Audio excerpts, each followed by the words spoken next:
All right. Hi, everyone. So Justin Doyle.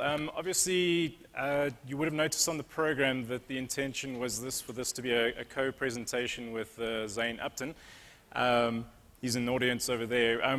We got to Friday last week, and we kind of decided to make a pragmatic decision. Both of us got talks accepted to Agile Africa. Plus, we both recently just started new jobs, and kind of things didn't go to plan. So rather than trying to get this all together, we decided to divide and conquer. So Zane had his talk yesterday, and I'm going to try nail the one today. But he's my backup man in the audience if things don't go to plan. If I freeze or if I'm not making sense, then he's going to help get me out of the lurch there. Okay, so as you may have guessed, I'm a bit of a geek. I grew up in the 80s with an older brother who exposed me to awesome things like Star Wars and comic books and awesome stuff like that. And one of our favorite comic books that we used to read was this British comic book called 2080, the visions of the future back then when 2000s were a thing that was still coming. And in this 2080 comic book, there was stories about this awesome, super tough lawman of the future. So I'm just going to read this awesome intro that I've written here. In the grim darkness of the dystopian future of Megacity 1, one man stands against the endless wave of crime that threatens to overwhelm the city. He is a street judge, a law enforcement and judicial officer empowered to summarily arrest, convict, sentence, and execute criminals. His name is Judge Dredd, and he is the law.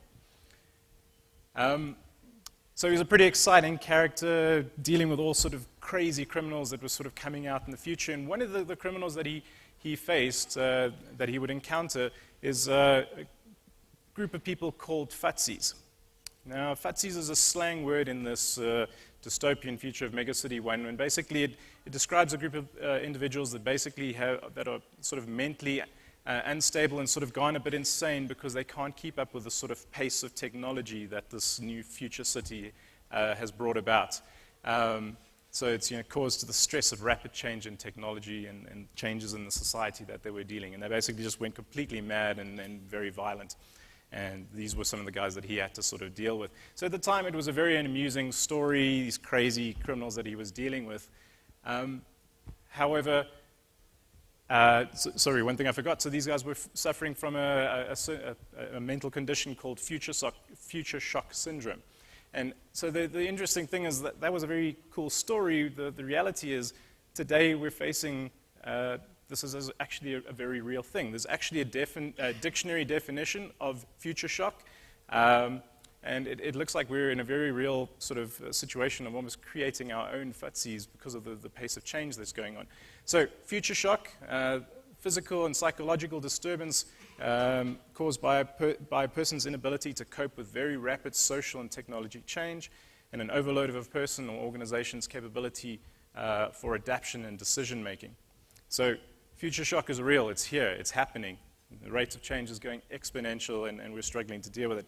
So one of the reasons we're struggling with this concept of future shock is basically the problem in terms of how people view change. Most people view change as sort of this linear change. They have a look at what's going on in their lives currently and patterns that are happening, and they just assume that things are going to carry on in that sort of linear kind of pace. But what actually happens is most of the time change is exponential. It's doubling at a much faster kind of rate.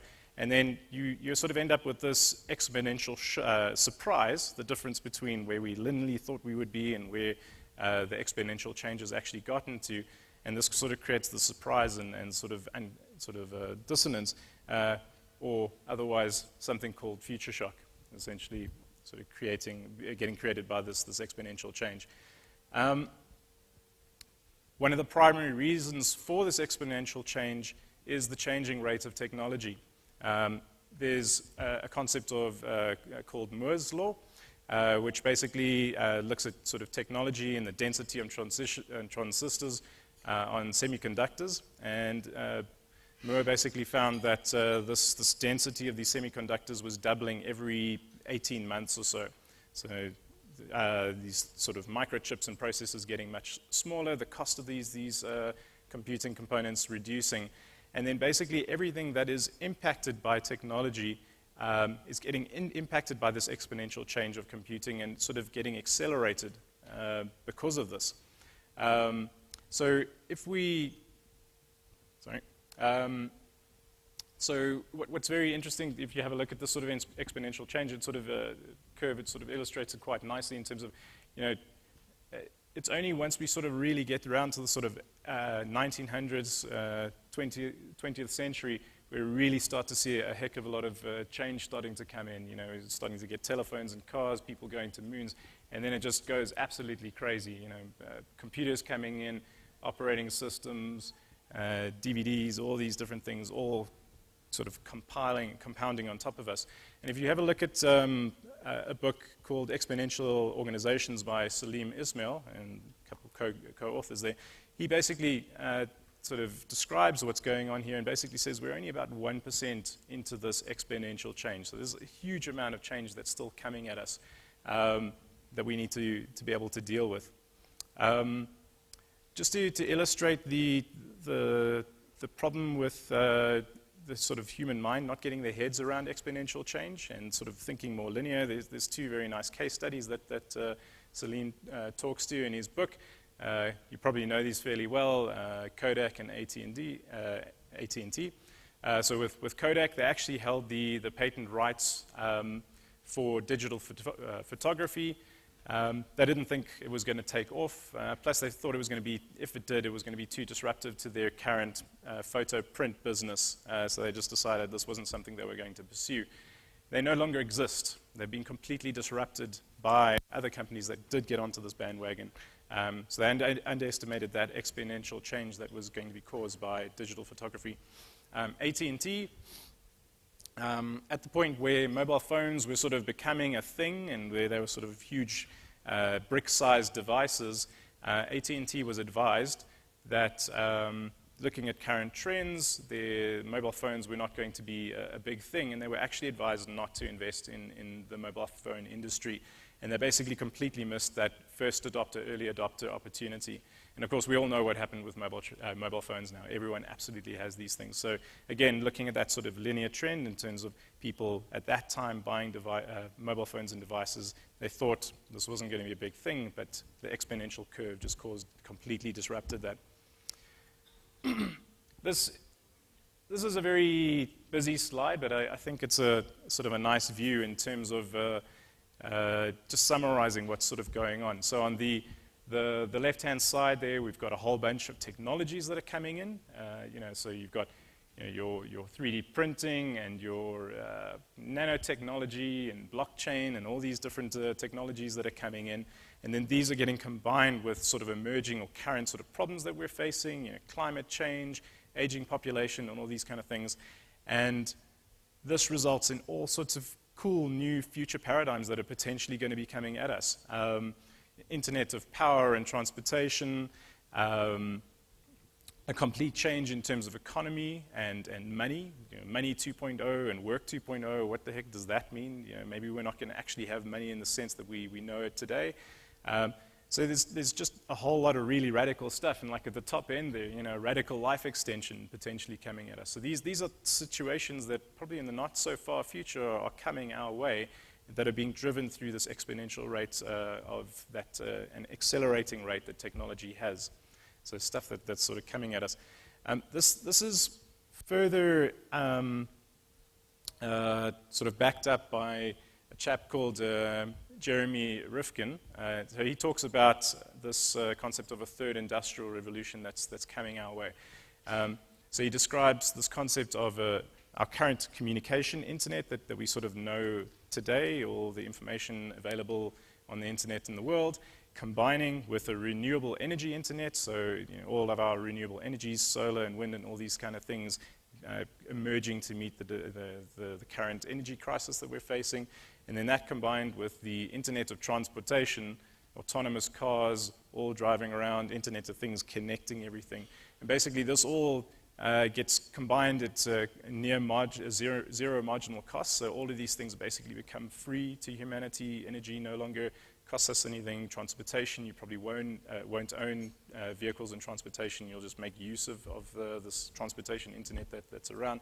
and communication and networks all bringing this together. And basically this all creates this massive global brain and nervous center for a sort of a planetary interconnected network, which is sort of interesting and cool. And this basically is, he thinks, is going to completely revolutionize the economy. It's going to sort of decentralize everyone and connect everyone, and allow everyone to sort of engage at will with each other. And basically it's going to sort of remove the middlemen and the sort of institutions that up to now sort of been the referees that we've been sort of playing with. And those, so for example, things like banks and possibly even things like governments potentially aren't going to exist because of this massive interconnection that we're currently heading towards, or that he describes. As an interesting side note, so he's big on climate change and stuff like that. He also thinks we're probably all going to be vegan very soon because cows are sort of one of the biggest contributors to greenhouse gases. Plus, 40% of our agriculture goes towards growing feed for these cows, and it's a very inefficient sort of energy flow. It takes about 3 pounds of feed to produce 1 pound of meat. So just from economics and principles, he thinks very soon we won't be eating meat anymore, or at least not cows. Maybe we'll create this new self-meat that they're creating. Just as a side note, so he refers to this whole third industrial revolution. If you do a lot of reading, depending on who you read and believe, there's a lot of thoughts out there that are to actually talk about a fourth industrial revolution that we're in, saying that third industrial revolution was actually back in 1969 with automation of manufacturing and computers, and we're now going into the cyber physical sort of world and connected Internet of Things, all connected by this massive global network. So this is all sort of emerging. Okay, so the world is sort of changing into this massive global sort of nervous system. Together with that, organizational paradigms are probably going to be changing as well. Frederick Laloux, in his book Reinventing Organizations, describes how we're already starting to see a change in organizational sort of paradigm from what we currently know as sort of this achievement orange paradigm, which is sort of at the bottom. He describes a couple of other paradigms lower down, but this is probably the most pertinent one. Most of our big corporations sort of exist in this orange achievement paradigm. This is very much sort of focusing on the organization as a sort of a factory. It's focusing on innovation and competition. It's not like a very sort of empowering, great place to be, and it's about profit and growth and all of those kind of things. And then he sort of describes how organizations are now starting to evolve and progress up to this top tier that we're starting to see, this evolutionary teal layer at the top. And in this paradigm, we start to see organizations as almost an entity to itself, not a factory to deliver on a CEO's vision or to increase profit and growth, but actually as an entity that has a purpose to fulfill of its own. So I'm going to do my discovery tout. We're about making people healthier, so we're trying to serve that purpose and hopefully not just trying to make more money. Okay. That's a discussion for another time. So this evolutionary purpose of these organizations becoming really important, attracting people to the organization that actually that care about that purpose and want to be part of that purpose and serve that purpose, giving them a lot of autonomy. So it's starting to see sort of completely flattened, truly self-organizing organizations where we don't have this old hierarchy power management system anymore. That gets broken down, and now people just have that vision of the purpose that we're trying to serve. And maybe it's a little bit of what Sonia was describing now. There's a destination we're trying to get. There's some enabling constraints that we're sort of working within, and then a lot of autonomy and freedom to figure out the best path towards getting there. And then the last aspect is this concept of wholeness. So shifting away from this thin facade of just professional beings where I don't come in and talk about how I'm feeling or issues that I've got in my life, and trying to sort of connect as human beings. So through things like storytelling and stuff like that, trying to connect us so we all know that that there's more going on in each of our lives, and the more that we connect on that personal level, the more effective we start to become as an operating unit. So lots of changes potentially in terms of the organizational paradigm and how that all sits and works together. And then coming back to Salim and the exponential organization, some sort of new strategies that organizations are already looking to adopt to allow them. So they're looking at these new kinds of organizations that they call exos, and they basically see that these organizations are firstly harnessing technology and things like algorithms to sort of go 10 times faster than their competitors. But they're doing a lot of the same sort of things that we looked at in terms of what Frederick Laloux in the Reinventing Organizations was talking about, that massive transformational purpose, autonomy for people to sort of figure out how to get there and experiment towards the right kind of thing.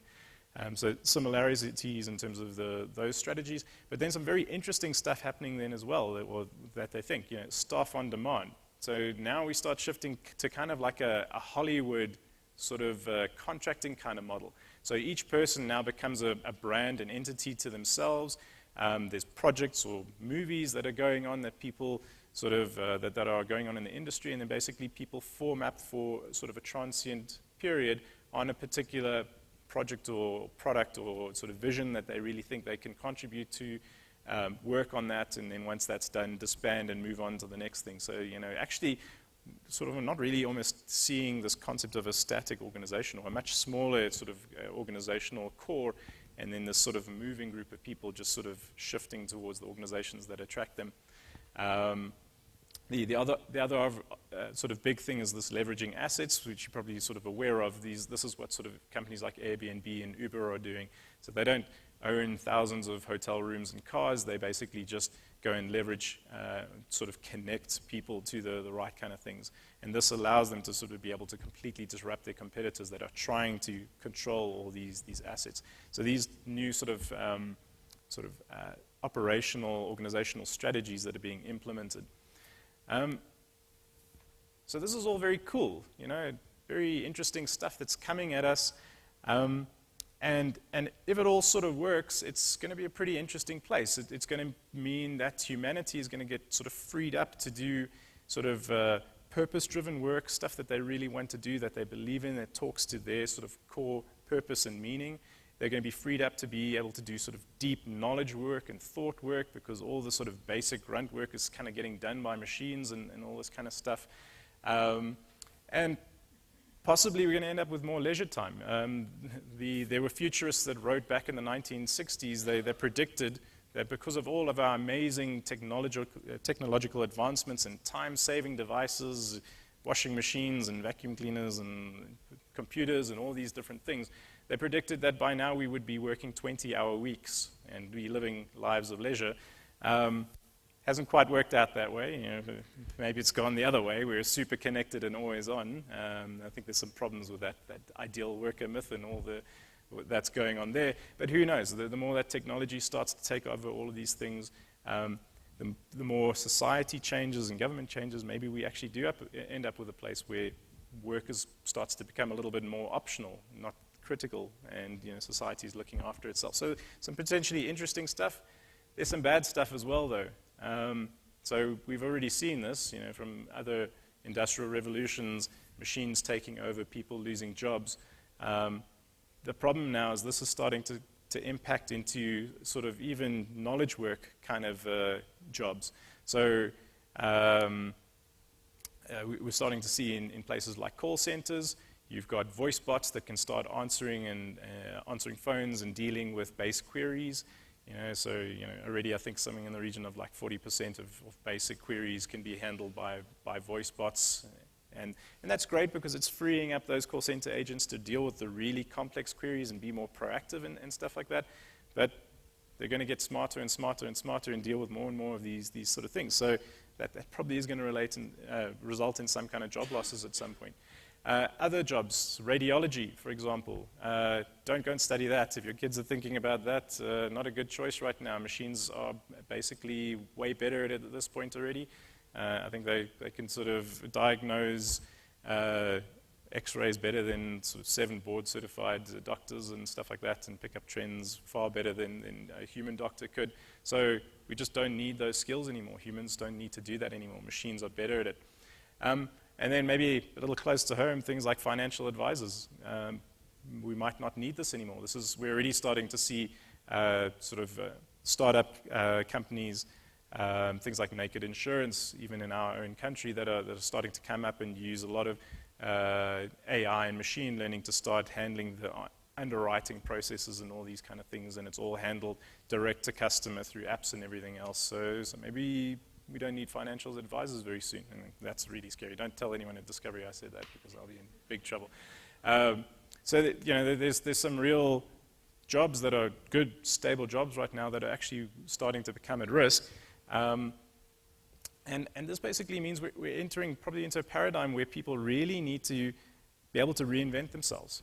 We're probably, as technology goes faster and faster, as more and more gets taken over machines, people need to constantly be able to get into this sort of lifelong learning and be able to sort of upskill, cross-skill into new things, reinvent themselves, figure out new things. So that sort of lifelong learning and growth mindset becomes really critical. And then the other aspect is obviously all this constant change and new technology and new things is just really exhausting. I really like this meme that sort of flies around here. My mind is like an internet browser. I have 19 tabs open, 3 are frozen, and I can't figure out where the hell that music's coming from. I think we're all just completely overwhelmed. There's just so much stuff going on. There's so much to try to keep up with. And basically, this just all results in, coming back to what we spoke about earlier, future shock. I think people are just getting overwhelmed by this rate of change. Okay, so very cool potential sort of future, but there's a lot of sort of big challenges that we're going to likely be faced with. So, what does this mean for Agile and this community of people in this room? So you guys are the heroes, right? We're all the super change agents going and helping to create this future. We're trying to create new ways of work and get people to collaborate and be self-organizing and all this fantastic stuff. The problem is we're actually part of the problem. We're causing a lot of this future shock because of all the stuff that we're trying to introduce, all these new ways of working. We're trying to force people to collaborate and do work in different ways, co-locate them and work in these iterations and talk to each other face to face and all this horrible stuff that is very maybe different from what they're used to. We're changing their roles, introducing new things like product owners and scrum masters, and depending on what framework you like, things like release train engineers. What the hell is that? So lots of new roles. Matrix hierarchy, reporting structures. I don't report to one person. Depending on any particular day, I've got 5 different bosses and all sort of have to go in different sort of directions. And then things like capital T-shaped skill sets. So we don't want you to be just a specialist and know there's one thing. We want you to know kind of a little bit of everything, because that makes you a bit more flexible and stuff like that. So that's like a lot to get your head around. And then from a culture and sort of behavior perspective, we're now just sort of magically asking people to become self-organizing, autonomous beings. And lots of people just aren't comfortable with that. They like to maybe come to work and someone tells them, go over there and, here's A, get to B, and it's nice and well-defined. And we're basically sort of saying, look, we're not really sure where A is. We, look at Sonia's talk and we think it's sort of here, and we think we kind of need to go over there, and just don't overstep these boundaries, and then hopefully be okay. So that's a lot to sort of get your heads around. So always just keep that in mind. Agile people cause a lot of the change, and we're basically sort of responsible for a lot of this future shock that's being experienced. But at the same time, we're the group of people, I think, that are best positioned to be able to help people cope with this new, rapidly changing future. And the reason for that is because we have the right mindset, this lean, agile mindset that we can help people sort of get on top of. So very importantly, it's mindset. It's like what Sonia should have showed in terms of that agility sort of ring, the skills and the practices. That's what I think many of us tend to sort of do. It's certainly what I've done in the past. Go in, implement Scrum, get the ceremonies and events and roles working, and now magically everything's going to change. It's not about that. It's not about these tools and practices and things like that. So these are things that we know about now, but the reality is these things are changing as well. So this is an example from Scaled Agile Framework, and just in the last, I think it's 7 years, this framework has changed fairly dramatically from the original sort of implementation to what it is now, and there's actually a 4.5, and I'm pretty sure 5 is coming up very soon as well. So the frameworks, the processes, the practices are constantly evolving as there's new knowledge and theory that's coming in. So these aren't the things that are going to lead us to the future, and these things are not going to look the same in 20 or 30 years' time. So these are nice, but they're not going to help us. It's about this stuff over here, the lean agile mindset that underpins all these practices and tools and everything else that we're doing. So this again comes from SAFe, where they talk about House of Lean and the Agile Manifesto and how these come together to create this sort of mindset. And I think that the pertinent things that really sort of stand out in terms of this mindset are things like, okay, so one of the problems we've got, coping with change, coping with this rapid kind of change that we're dealing with. There's a lot of stuff in Lean and Agile that help us do that. So, Lean talks about innovation, and it's about doing these experiments and using innovation accounting to figure out whether these experiments work, and if they don't, pivoting mercilessly to the next thing, not getting stuck on any one thing, so constantly changing to figure out what the right product and implementation is. And then from an Agile perspective, obviously responding to change over following a plan is one of the core Agile values that's embedded in the manifesto. So it's really sort of trying to put change front and foremost and sort of saying change is inevitable. Don't fight it. It actually helps us build the right thing. So value change is a positive thing. So get that sort of into your head. And then if you sort of look at the Agile manifesto principles, there's things like welcoming changing requirements even late in the product development. So there's a lot of stuff about being responsive to change, and that change is good. So it's changing that mindset to sort of view change as a positive thing because it helps us build the right product that people actually want. From a growth mindset and from a continuous learning, upskilling kind of perspective, Lean obviously has relentless improvement. It's one of the core pillars there.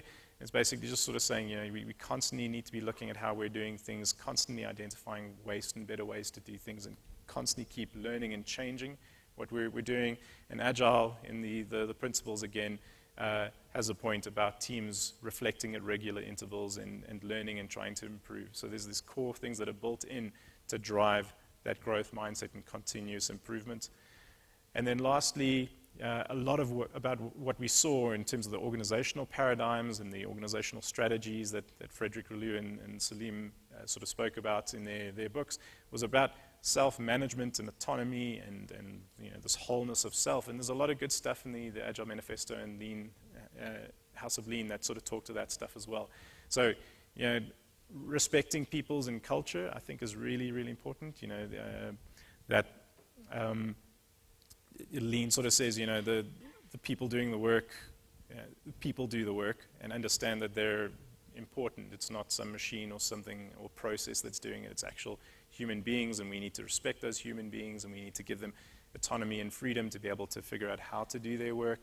And then Agile has a number of things, individuals and interactions. Again, getting away from the process side of things, really trying to think that it's actual human beings that are getting together and doing that work. Helping them to do that. And then from the principle side of things, building teams around motivated individuals. So really trying to inspire and motivate people towards the purpose and the objective that we're trying to do, create environments that actually inspire them and make them want to come to work. So there's a lot around sort of motivating them and giving them a lot of freedom.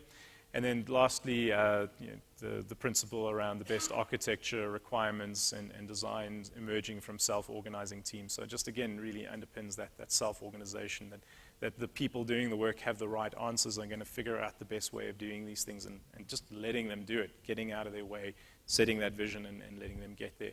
So there's a lot of really good stuff in Lean and Agile that creates the right kind of mindset for us to be able to deal with this future that we're heading towards. So I'm basically putting it to you guys that I think we're well equipped to be able to handle this future, so that's good news for us. But it doesn't stop there. Because we've got this mindset, we're kind of obligated or responsible for helping progress people towards this future that's rapidly coming. So we need to sort of get beyond the teams maybe that we're coaching. You know, we're very focused on our development teams and helping them with Agile and stuff like that.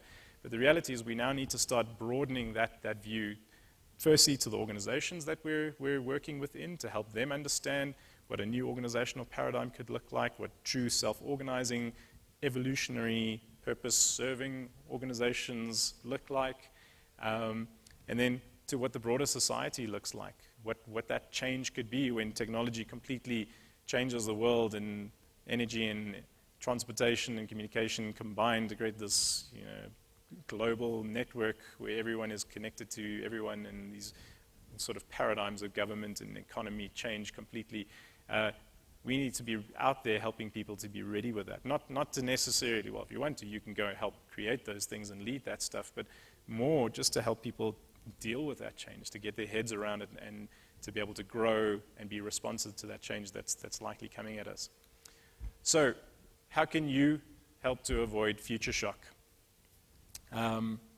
So, a couple of things that we've spoken about already. So, you know, think less about the tools and the Agile frameworks, as sort of Sonia spoke about, and really focus on those lean Agile values and principles that underpin all these frameworks that we're working with.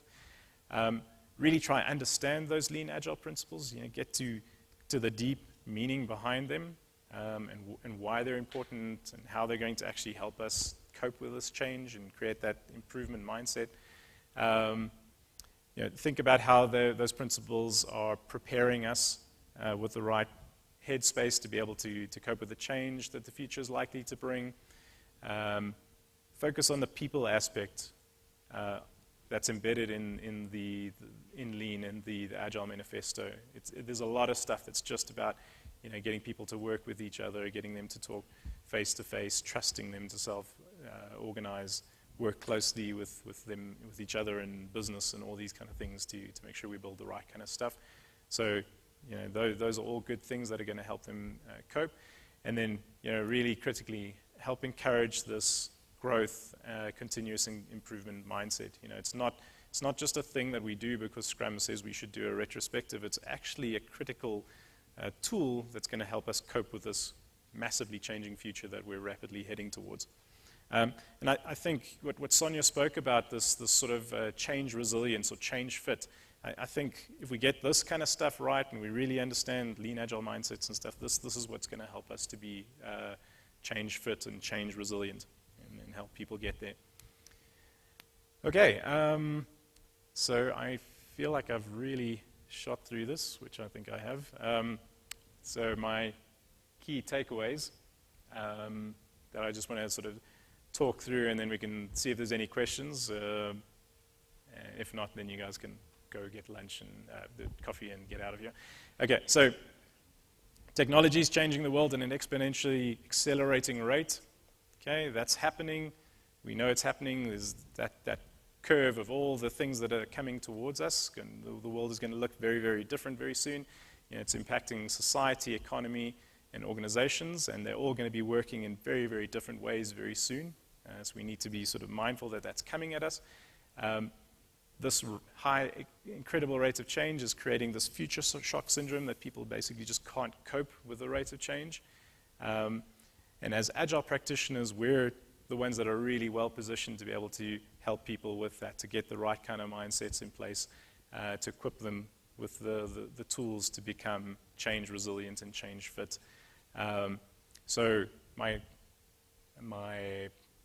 ask from you today is to keep that in mind, think about the future that's coming, and to go out there and be these change coaches that help people to deal with this future that's coming at us.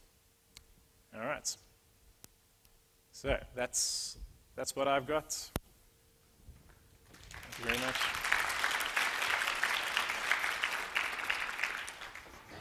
Well, thank you, Justin. I think after you just told us that now our robots are taking over our jobs, now you want us to go out and get coffee? No, well, yeah. It's not happening. I'm sure there are a few questions for you. Any questions for Justin? For coffee, then, yeah. Any comments, questions? Everyone's happy with the robots taking over? Oh, there.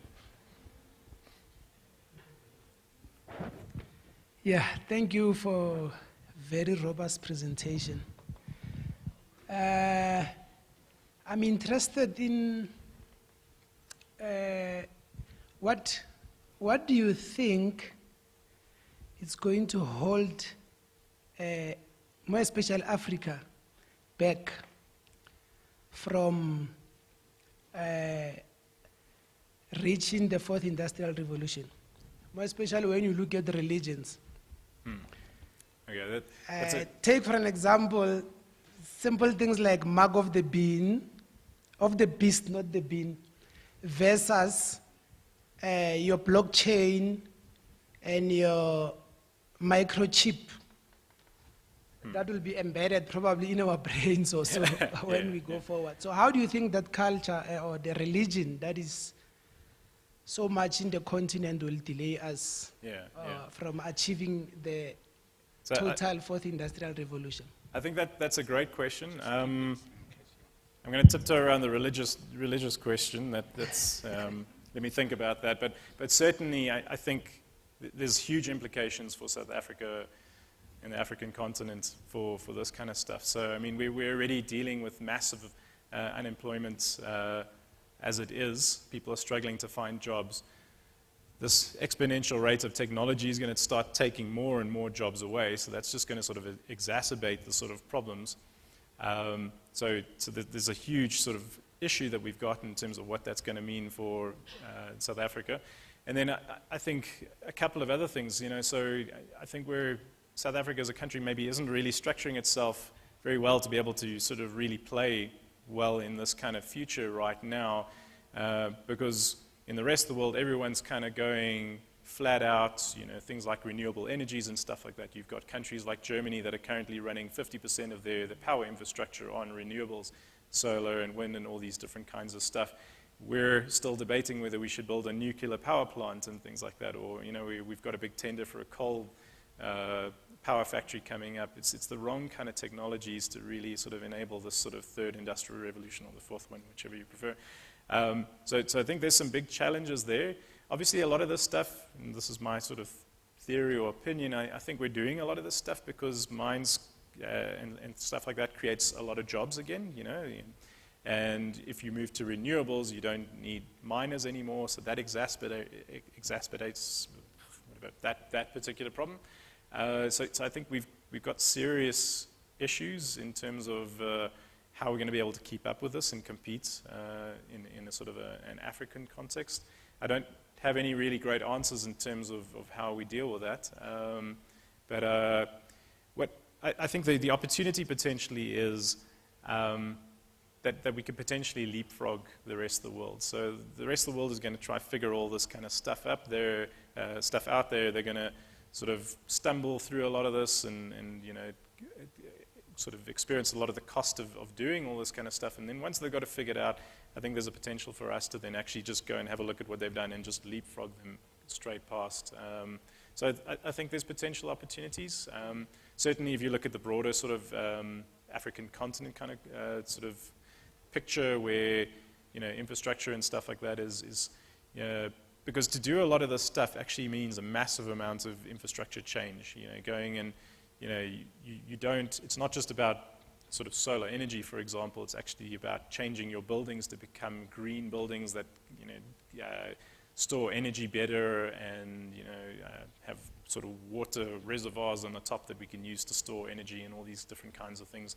And that means a lot of change in countries like Europe where there's a lot of established infrastructure, but in the African continent where maybe that infrastructure isn't as well developed, there's an opportunity to just build it right straight from the beginning. So I think that's a lot of opportunities there. The religious question, I think it's a tough one. I think lots of people are going to be quite afraid of what technology means and how that fits in with their beliefs and what a human being is, and augmenting chips into ourselves is probably going to be an issue with that. And certainly when you start to getting like nanotechnology and extending life and stuff like that, I think we're going to have some very interesting debates that'll be coming out of that. But I'm not going to go too much into that. Great question. Thanks. Thank you. There is one more question.